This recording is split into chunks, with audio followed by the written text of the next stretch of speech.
Hello, this is a brief wartime biography of my father, Frank Fitzjohn. It was compiled from his pilot's logbook, his photo album, and a few of his memories which he'd shared with me. And this first picture was him taken in late 1940 when he enlisted in the RAF, aged 28. He joined as a pilot officer but was considered too old for pilot training. He was seen as an old man then, as most recruits would have been around 19 years of age. So his first posting was to the Bombing and Gunnery School at RAF Derby in the Isle of Man in March of 1941. In June he went to No. 1 Signal School at Cramwell, and thus he became a wireless operator air gunner, or WOP-AG. Then it was off to No. 2 Signal School, learning Morse code and air radio, and he learned his trade first flying in Percival Proctors, and then in de Havilland Domini biplanes. And in August he went to No. 5 Air Gunnery School, flying in Bristol Blenheims, Lockheed Venturas and Bristol Beauforts. Once he was proficient and passed all his courses, he went to RAF Kimpton, which is now Luton Airport, and joined No. 120 Squadron RAF Coastal Command. He flew in one of the very first consolidated B-24 Liberators, the Mark I, registration number AM913, and went off to his posting at RAF Limavady in Northern Ireland. This was near Belfast. And so began his part in the Battle of the Atlantic.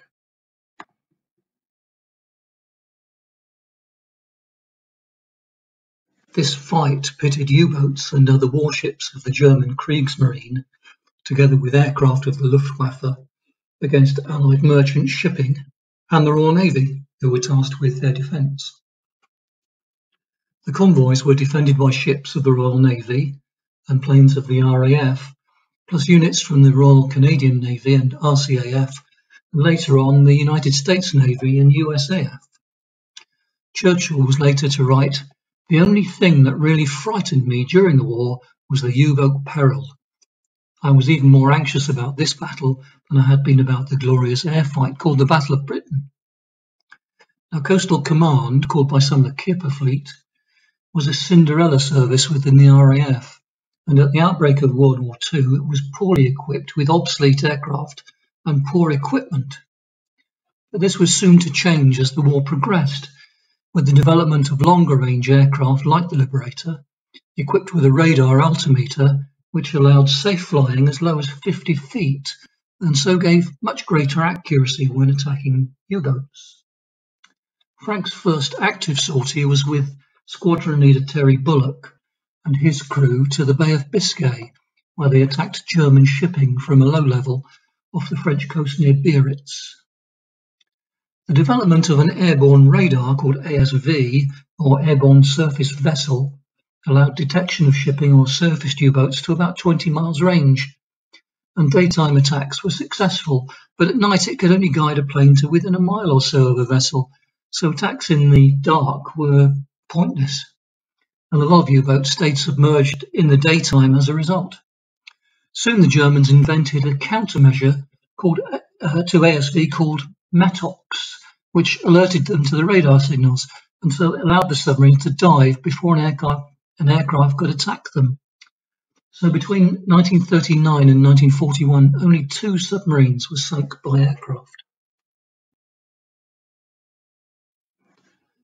Now operating from 3 Northern Ireland bases at Aldergrove, which is now Belfast Airport, Ballykelly and Nuts Corner, the squadron started anti-submarine sweeps into the North Atlantic. The lack of a long-range aircraft had meant that U-boats could operate in the mid-Atlantic Gap, where they were safe from patrolling planes from the UK or from Newfoundland. The introduction of the consolidated Liberators was intended to close this gap. The Battle of the Atlantic has been called the longest, largest and most complex naval battle in history. The campaign started immediately after the European War began in 1939 and lasted until Germans surrendered in May of 1945. In January 1942, Frank flew to Norway to attempt a photo reconnaissance of the German pocket battleship Tirpitz, which was hiding in a field there. By April 1942, the squadron had moved to Reykjavik in Iceland. Although Iceland was nominally a neutral country, they couldn't deny the RAF and USAF presence, and the Allies weren't going to allow the Germans to gain a foothold there. So this move allowed the closing of the so-called Mid-Atlantic Gap. About this time, also a new radar was fitted to Coastal Command aircraft. It was called ASV-3, and it couldn't be detected by the submarines because of its very short wavelength, and thus it gave aircraft the element of surprise again. A further development was called a Lee light, named after a Captain Lee. It was a powerful 24-inch, 22 million candlelight searchlight, and was mounted under the wings of the Liberators. So this could illuminate a surfaced U-boat at night and meant it could be successfully attacked. Coastal Command soon collected 31 U-boat kills. I noticed the reference to Lee light in Dad's pilot's logbook when I went to see him in the early 1970s and asked him what it was. And 25 years after the end of the war, he told me it was a top secret and he'd never been told he could talk about it, so he wouldn't. Anyway, as a result of these developments, the U-boats were given a new war order, number 83, to remain surfaced and shoot back at attacking aircraft. They were equipped with new 20mm twin demountable cannons. The order was popularly known as the Fight Back Order by the submariners. It was a deadly fight on both sides, but the order was welcomed by Air Marshal Sir John Schlesser, commander of Coastal Command. U-boats standing and fighting certainly put his planes at greater risk, but it also meant that they could sink more U-boats. Schlesser knew that he had more planes than the Kriegsmarine had subs. It was a war of attrition that he knew he could win. Sometimes both parties would destroy each other with not a single survivor left to tell the story. And so convoy patrols and anti-submarine sweeps were mounted from Iceland throughout 1942, 43 and 44. In April 1942 came Dad's first U-boat attack. Another 15 were to follow. He became a flight lieutenant and trained up as a navigator. Part of his job involved taking photographs of the submarine attacks to prove the destruction of the U-boats. And 2 of his photos were used on the front pages of British newspapers to demonstrate to the people how successful the RAF were being in the battle against the submarines. He also took pictures of convoys, including flights into the Mediterranean, one which shows the aircraft carrier Ark Royal, and of the RMS Queen Elizabeth operating as a troop ship and making a dash across the Atlantic to try and outrun the U-boat threat. It shows the decks full of US Army soldiers. Dad told me once that he was on patrol when he noticed a wave on the horizon which was not breaking out.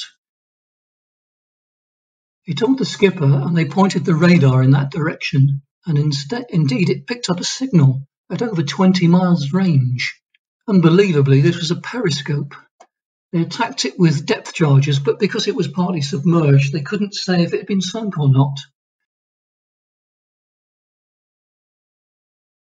In November 1943, he did night flying exercises with Ventura and Beaufort aircraft, and was posted to a USAAF unit where he flew flying fortresses for a short time. In December 44, it shows him on Lee light patrols at night and dropping sonar buoys and depth-charging U-boats again. Another anecdote shared with me was how the Atlantic was mapped in boxes, and each box was patrolled by what was called a creeping line ahead. So the aircraft would move forward for a few miles, turn right at 90 degrees, creep along a line, and then turn left another 90 degrees back onto the original heading, and then another left and creep along the line again. And so they'd eventually work their way up and down and cover the whole of the allotted box. On one of these patrols, they flew into a weather front, and as they were flying along, it was keeping pace with them, so they couldn't see anything ahead or below, and they were being thrown all over the skies. They requested a diversion away from the weather, which was denied, so then they spent the next 6 hours in a storm front, unable to see the surface getting buffeted so badly that the aircraft had to be flown back to the UK to be reskinned.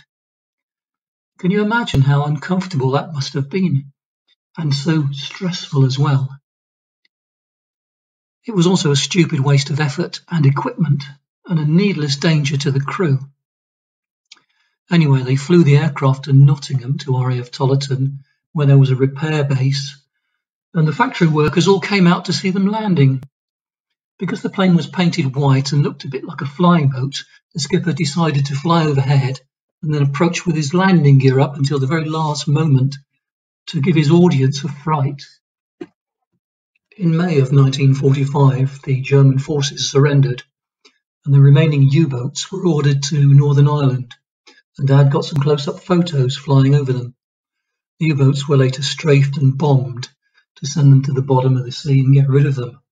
The war was continuing against Japan, and so Dad flew off to Castel Benito in Italy, then to Lydda in Libya, and on to Karachi, but only to hear that the atomic bomb had just been dropped and Japan had surrendered.